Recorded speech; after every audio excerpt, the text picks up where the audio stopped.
DreAllDay.com. Dre Baldwin, DreAllDay.com.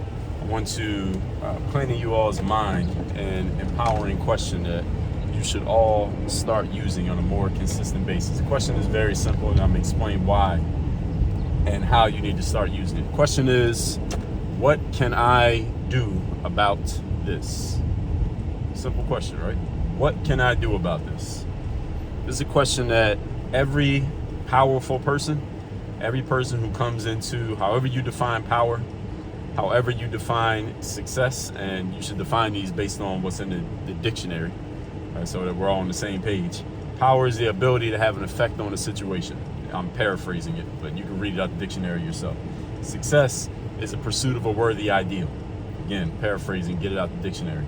People who reach power and success in life, people who do what they want to do in life, people who become who and what they want to become in life, people who get what they want in life, they use these questions.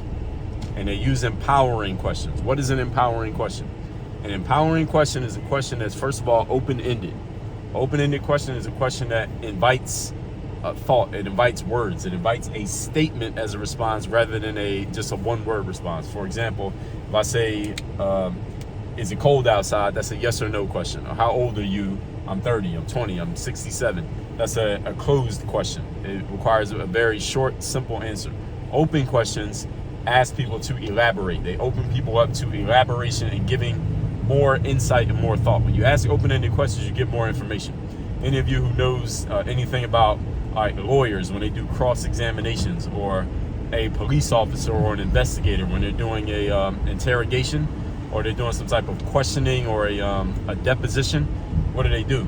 They ask open-ended questions. If you ever watch, even on TV, you watch one of those law shows on TV, even they do it, even though they're acting, they ask open-ended questions. What does an open-ended question do? It invites someone to talk. It invites somebody to elaborate and speak more and more and more. And the more that person talks, the more information you can get. Anyone who's a good interviewer, you watch Oprah Winfrey, or anybody who's Barbara Walters back in the day, or anybody who's a good interviewer these days that you like. There's a lot of interview shows out there.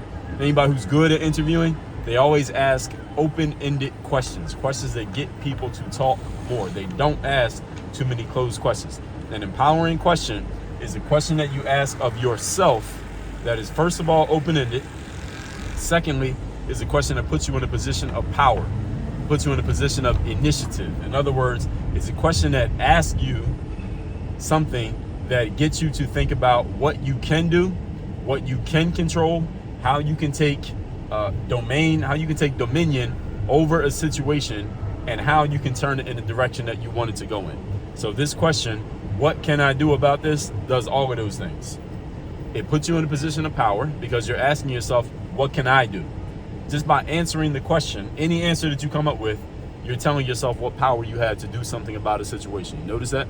Secondly, it puts you in a position to ask you to come up with ideas. Because sometimes you're in a situation in life where you don't really like how things are looking, and initially you might look at that situation and say, damn, this is really, really not good. It's really not going the way that I wanted to. I'm not sure there's anything I can do. When you ask yourself, what can I do about this? Not what can't I do, what can I do? Even if your initial thought was, I can't do anything, when you ask yourself, what can I do? What are you doing? You are challenging your brain to come up with ideas. You're challenging your brain to think, well, okay, I thought that I couldn't do anything, but now that I'm asking myself the question, what can I do? Now you're challenging yourself to actually answer it in the affirmative instead of answering in the negative. Well, nothing I can do. I'm basically stuck. Instead, you're asking yourself, well, what can I do? I'm not stuck because I'm going to come up with answers to this question. That's what asking that question does. And it puts you in a position to really find out. Puts you in a position you're questioning yourself. All right, what can I do now?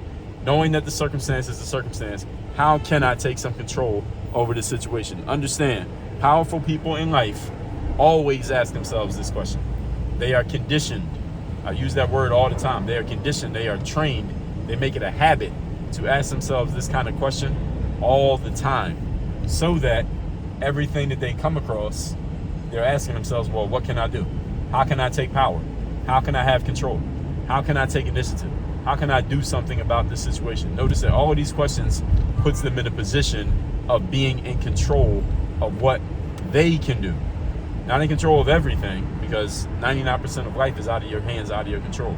But you're putting yourself in a position of asking yourself, what can I do given the circumstances at hand?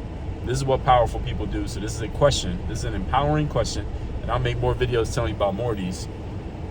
This is an empowering question that if you want to be a person of power in life, and I think all of you want to be one, and being a person of power doesn't mean you have to be some corporate executive working in some big office building, or some person that's on the cover of a magazine. Being a person of power just means you're a person who decides what you want in life, and you are capable of taking the steps to get yourself to that outcome. That's what a person of power means. You have the ability to have an effect on circumstances, and you can create the outcomes that you want in life when you want them and how you want them. That's what I mean when I say a person of power. I think all of you want to be a person of power when it comes to at least your own life. Forget anybody else. Just with your own life. One way that you do that, one way that you start doing it, it's something that all of you can do right now. I don't care how much money you have or don't have, how many followers you have on social media, what job title you have, what company you work for, any of that. Number one thing you can start doing right now is asking yourself empowering questions that move you to take action.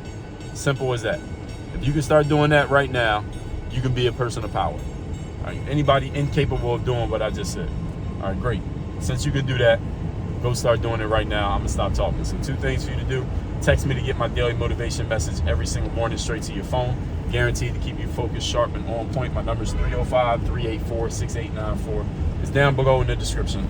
And go to workonyourgameuniversity.com. That's where you can work with me one-on-one. That's the only place to work with me directly. I got a group coaching mastermind. I have a one-on-one coaching program. They are both at workonyourgameuniversity.com for those of you who are serious about not just talking about what you want to do in life, but actually getting strategic about it, having somebody who will coach you along the way to get there. Those are both at Work on Your Game University. Work on your game. Dre all day.